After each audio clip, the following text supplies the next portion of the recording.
En ce jour du 1er mai, jour dédié à Joseph, nous voulons t'honorer, nous voulons te saluer, nous voulons te glorifier et nous voulons te chanter. Oui, toi, Notre-Dame.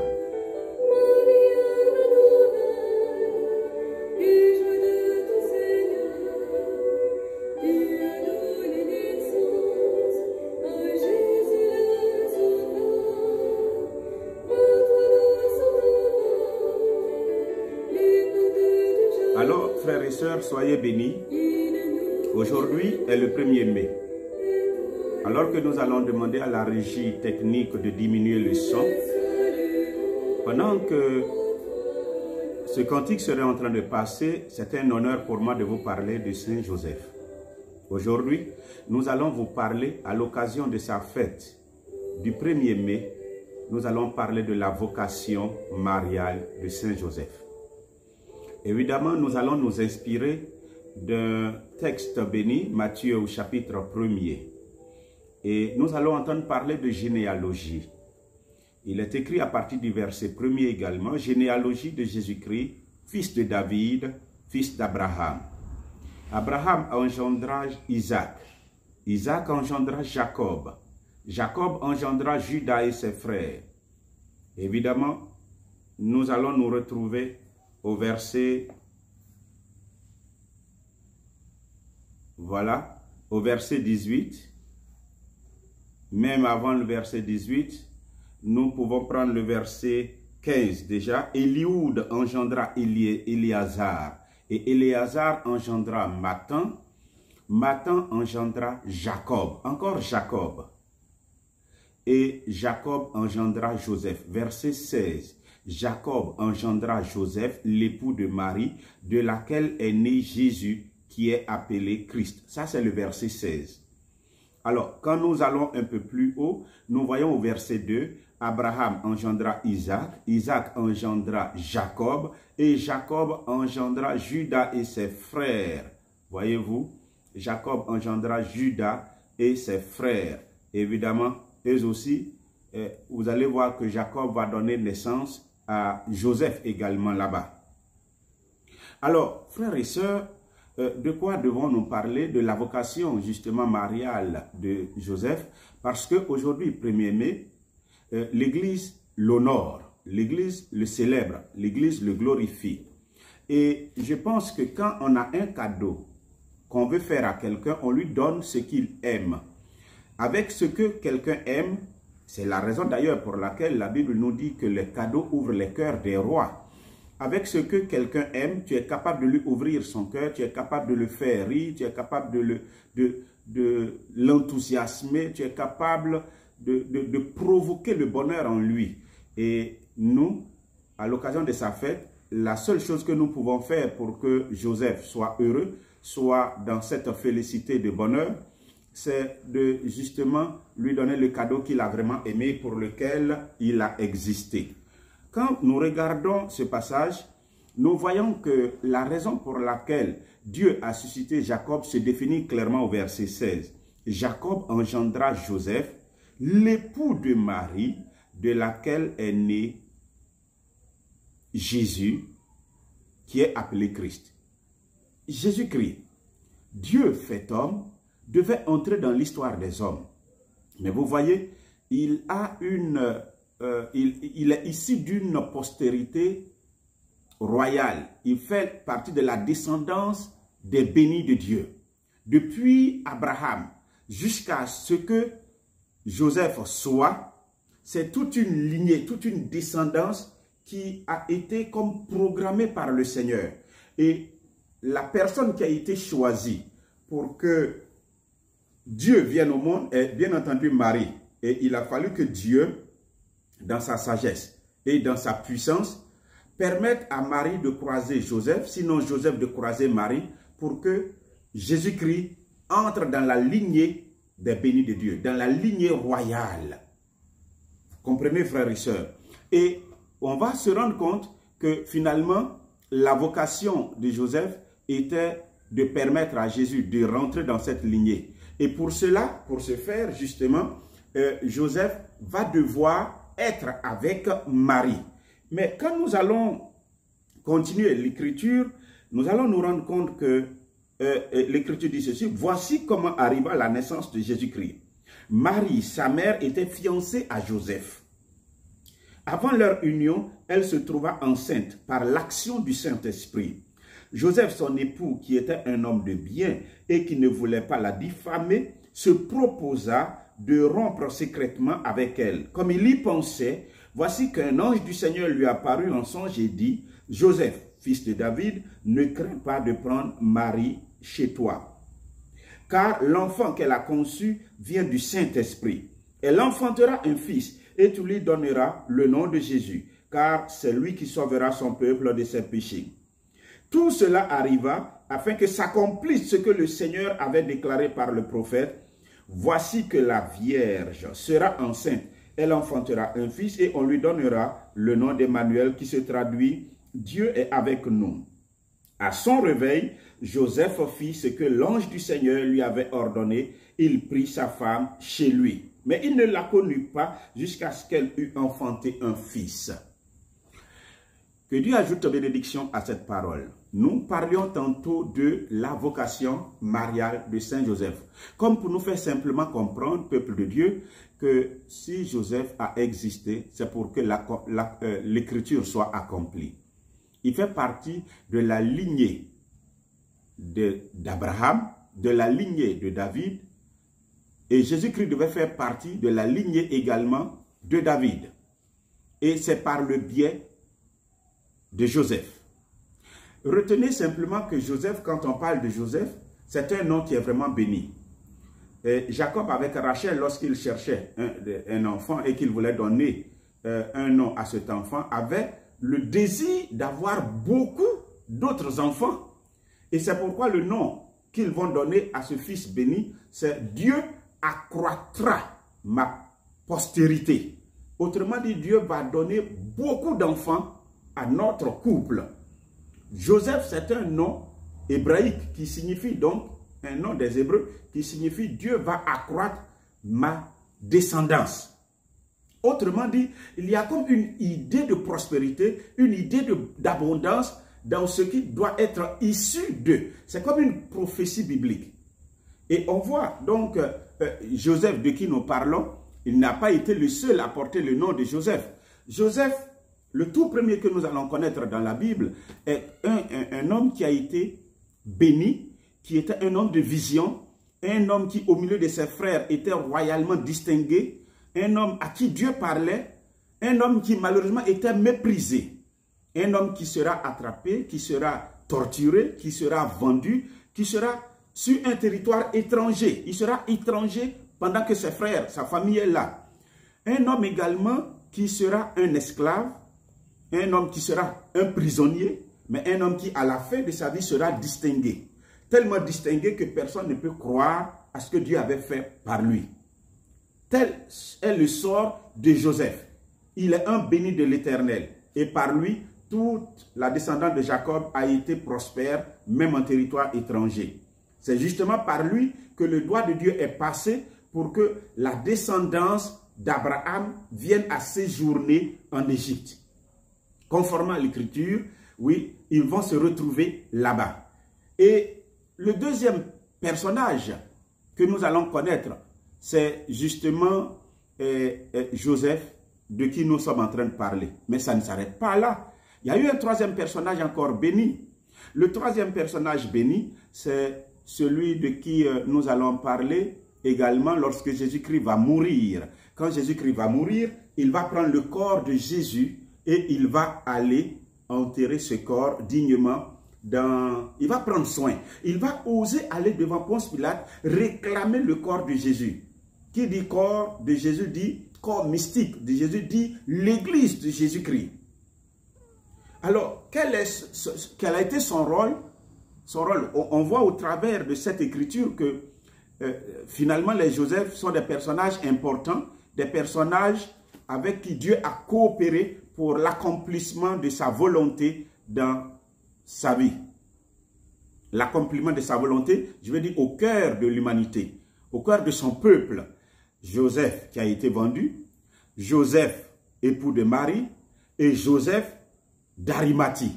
Comme quoi, quand vous avez un enfant dont le nom est Joseph, ne le regrettez pas, c'est un enfant béni. La preuve, regardez la bénédiction qui repose sur les Joseph. Avant d'arriver à Joseph, époux de Marie, et de parler de sa vocation, regardez ce que Moïse déclare comme bénédiction.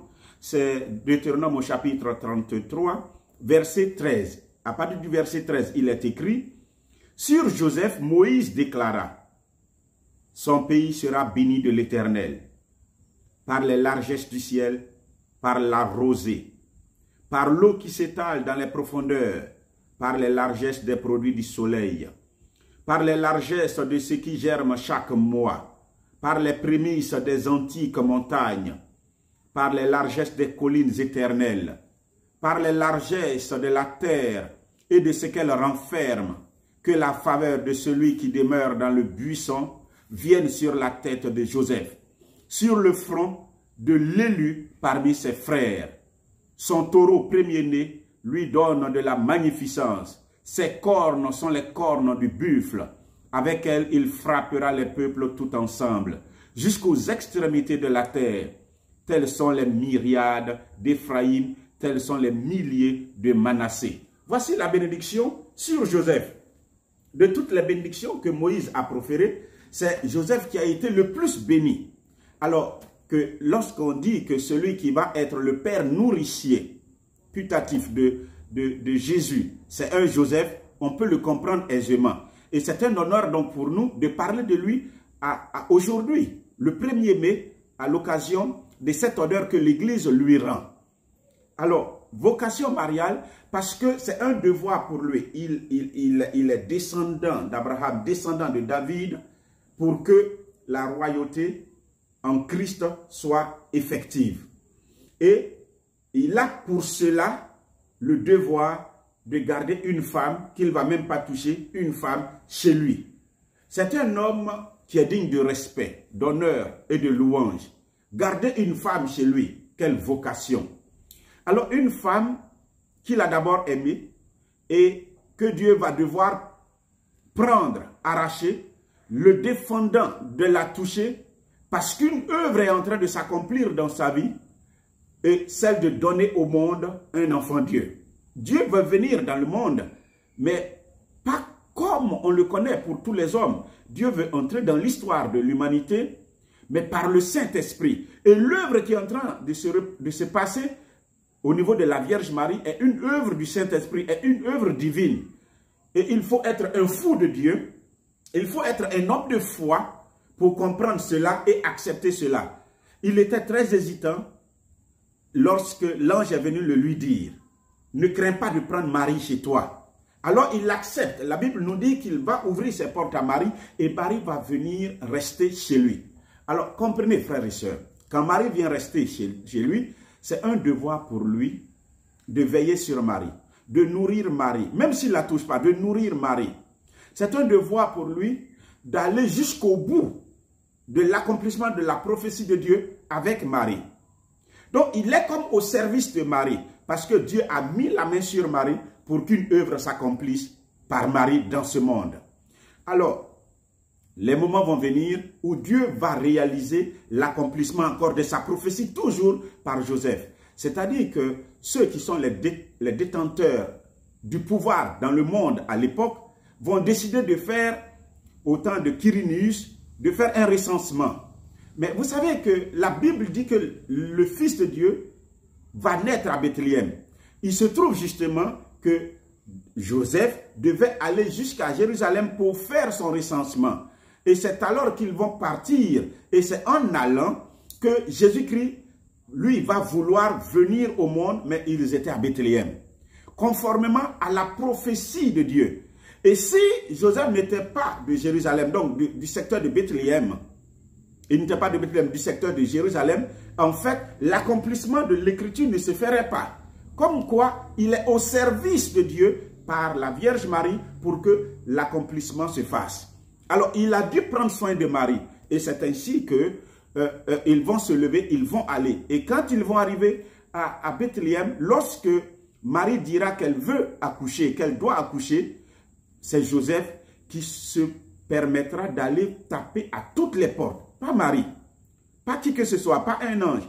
C'est Marie qui est au service, plutôt Joseph qui est au service de Marie. Il avait une vocation mariale. Alors, il va aller, malheureusement, il ne va pas trouver de place. Mais il va trouver au moins une place chez des bergers. Et c'est alors qu'il va tout disposer pour que Jésus-Christ, le premier et l'unique fils de Marie, vienne au monde. Il sera au service des deux. Finalement, Dieu entre dans l'histoire des hommes. Il sera au service des deux. Et quand tout cet épisode va passer et qu'ils vont retourner à Nazareth, ils vont y rester jusqu'à ce que l'enfant grandisse un peu. C'est alors qu'un jour, on va venir dire, alors, vous devez comprendre qu'entre-temps, il doit prendre soin du bébé, il doit prendre soin de Marie, qui est une femme qui lui a été donnée par Dieu, mais qui n'a même pas le droit de toucher. Il fallait être un homme de valeur, un homme de justice, un homme de foi, un homme amoureux de Dieu pour comprendre cela. Un homme qui marche dans la sagesse de Dieu pour comprendre et accepter cela. Et le moment va arriver jusqu'à ce que l'ange vienne lui dire, il faut quitter, dépêche-toi de prendre Marie et son fils Jésus et aller en Égypte, parce qu'on cherche à le tuer ici. Joseph va se dépêcher, laissant le travail, abandonnant sa maison, se levant de nuit pour partir en Égypte, comme fuyant. Quand Dieu entre dans l'histoire d'une vie, tout devient bouleversé. Et je crois que Joseph a dû faire cette expérience. Il va aller à l'aventure à cause de cette femme, à cause de Marie. Il avait une vocation, prendre soin d'elle. Et il se lève, il s'en va. Il arrive où? En Égypte, terre africaine. Et quand il arrive, il va devoir refaire sa vie, trouver du travail, trouver une maison, permettre à cette femme et à son fils de manger à leur faim. Évidemment, notre Dieu de la providence était là. Il ne va pas l'abandonner. Et voilà que le moment va arriver également. L'ange va venir. Vous voyez, c'est un homme de vision. Et il est un homme qui est rempli du Saint-Esprit, un homme qui est visité par les anges. Joseph n'est pas n'importe qui, c'est un homme grand dans le cœur de Dieu. Un homme que Dieu prend plaisir à visiter au travers de ses anges. L'archange Gabriel en particulier. L'ange des bonnes nouvelles. Et alors il vient lui dire, celui qui cherchait à tuer Jésus est mort. Prends la mère et l'enfant et retourne en Égypte, et plutôt en Israël. C'est ainsi qu'il va encore abandonner une autre fois cette vie qu'il avait commencée. Jésus revient et ils viennent s'installer encore à Nazareth. Et quand ils vont venir s'installer, là il va devoir prendre soin, trouver du travail, continuer de travailler pour prendre soin de Marie et de l'enfant. En fait, toute sa vie, c'était pour être au service de Marie. C'était pour permettre à Marie d'entrer dans la volonté de Dieu. C'était pour permettre à Dieu de réaliser sa prophétie, d'entrer dans l'histoire des hommes. C'était permettre à Christ d'entrer dans l'histoire des hommes. C'était permettre à Dieu de réaliser sa propre volonté dans l'histoire des hommes. Joseph n'a pas vécu pour lui. Joseph a vécu pour Dieu. Il a vécu pour la Vierge. Il n'était qu'au service de Marie et de son enfant. En cette occasion, Joseph, charpentier, ou le 1er mai où nous sommes en train de le célébrer, c'est donc un honneur pour nous d'en parler. Il était assidu à son travail, apprenant à Jésus comment être un bon charpentier, puisque c'était son travail. Un travail de charpentier, un travail de menuisier, manier le bois, donner forme à du bois et permettre à ceux qui ont de la fortune de pouvoir s'offrir des lits, des chaises, en tout cas du confort. Bâtir, charpentier, bâtir les charpentes des maisons, construire des maisons, bâtir des maisons. Frère, que celui qui a de la sagesse comprenne. La maison de Dieu doit être bâtie par celui-là qu'on appelle Jésus et qui devait lui montrer. La Bible nous dit, celui qui n'est pas capable de gérer sa propre maison, il n'est pas capable de gérer la maison de Dieu. Et lui, on lui a appris très tôt à être un charpentier, à être un constructeur. Ne soyez pas étonnés que Jésus-Christ n'ait pas échoué dans sa mission. Il a bâti la maison de Dieu, qui est l'église sur terre. Et il en était la pierre principale avant de monter. Et avant de partir, il a confié ça à quelqu'un. Mais cette église de laquelle nous parlons est justement son corps mystique quand il devait partir.